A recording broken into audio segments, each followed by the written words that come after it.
सभी श्रोताओं का सिंहासन 32 में हार्दिक स्वागत, अभिनंदन।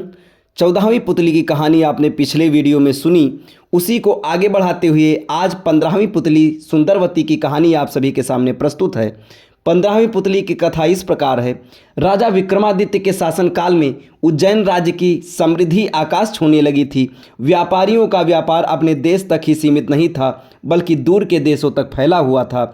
उन दिनों एक सेठ हुआ करते थे जिसका नाम था पन्नालाल। वह बड़ा ही दयालु तथा परोपकारी था। चारों ओर उसका यश था।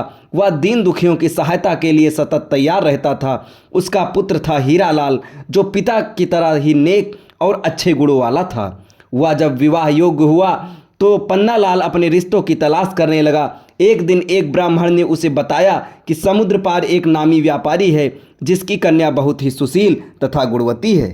पन्नालाल ने फौरन उसे आने जाने का खर्च देकर कन्या पक्ष वालों के यहाँ रिश्ता पक्का करने के लिए भेजा। कन्या के पिता को रिश्ता पसंद आया और उनकी शादी पक्की कर दी गई। विवाह का दिन जब समीप आया तो मूसलाधार बारिश होने लगी। नदी नाले जल से भर गए और द्वीप तक पहुंचने का मार्ग अवरुद्ध हो गया। बहुत लंबा एक मार्ग था, मगर उससे विवाह की तिथि तक पहुंचना असंभव था। सेठ पन्नालाल के लिए ये बिल्कुल अप्रत्याशित हुआ। इस स्थिति के लिए वह तैयार नहीं था, इसलिए बेचैन हो गया। उसने सोचा कि शादी की सारी तैयारी कन्या पक्ष वाली ही कर लेंगे और किसी कारण बारात नहीं पहुंची तो उसको ताने सुनने पड़ेंगे और जग हंसाई होगी। जब कोई हल नहीं सूझा तो विवाह तय कराने वाले ब्राह्मण के सुझाव दिया कि वह अपनी समस्या राजा विक्रमादित्य के समक्ष रखे। उनके अस्तबल में पवन वेग से उड़ने वाला रथ है और उसमें प्रयुक्त होने वाले घोड़े हैं। उस रथ पर 8-10 लोग वर सहित चले जाएंगे और विवाह का कार्य शुरू हो जाएगा। बाकी लोग लंबे रास्ते से होकर बाद में सम्मिलित हो जाएंगे।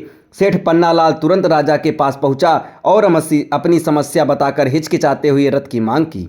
विक्रम ने मुस्कुराकर कहा कि राजा की हर चीज प्रजा के हित की रक्षा के लिए होती है और उन्होंने अस्तबल के प्रबंधक को बुलाकर तत्काल उसे घोड़े सहित वह रथ दिलवा दिया। प्रसन्नता के मारे पन्नालाल को नहीं सूझा कि राजा विक्रम को कैसे धन्यवाद दे। जब वह रथ और घोड़े सहित चला गया तो विक्रम को चिंता हुई कि जिस काम के लिए सेठ ने रथ लिया है कहीं वह कार्य भीषण वर्षा की वजह से बाधित न हो जाए।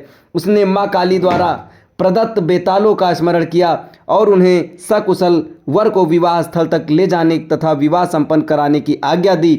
जब वर वाला रथ पवन वेग से दौड़ने को तैयार हुआ तो दोनों बेतालों की छाया की तरह रथ के साथ चल पड़े। यात्रा के मध्य में सेठ ने देखा कि रास्ता कहीं भी नहीं दिख रहा है, चारों ओर पानी ही पानी है, तो उसकी चिंता बहुत बढ़ गई। उसे सूझ नहीं रहा था कि क्या किया जाए। तभी अविश्वसनीय घटना घटी। घोड़ों सहित रथ जमीन के ऊपर उड़ने लगा। रथ जल के ऊपर ही ऊपर उड़ता हुआ निश्चित दिशा में बढ़ रहा था। दरअसल बेतालों ने उसे थाम रखा था और विवाह स्थल की ओर उड़े जा रहे थे। निश्चित मुहूर्त में सेठ के पुत्र का विवाह संपन्न हुआ गया। कन्या को साथ लेकर जब सेठ पन्नालाल उज्जैन लौटा तो घर के बदले सीधा राज दरबार गया। राजा विक्रमादित्य ने वर वधू को आशीर्वाद दिया। सेठ पन्नालाल घोड़े और रथ की प्रशंसा में ही खो गया रहा। राजा विक्रमादित्य उसका आशय समझ गए और उन्होंने अश्व तथा रथ उसे उपहार स्वरूप भेंट कर दिया।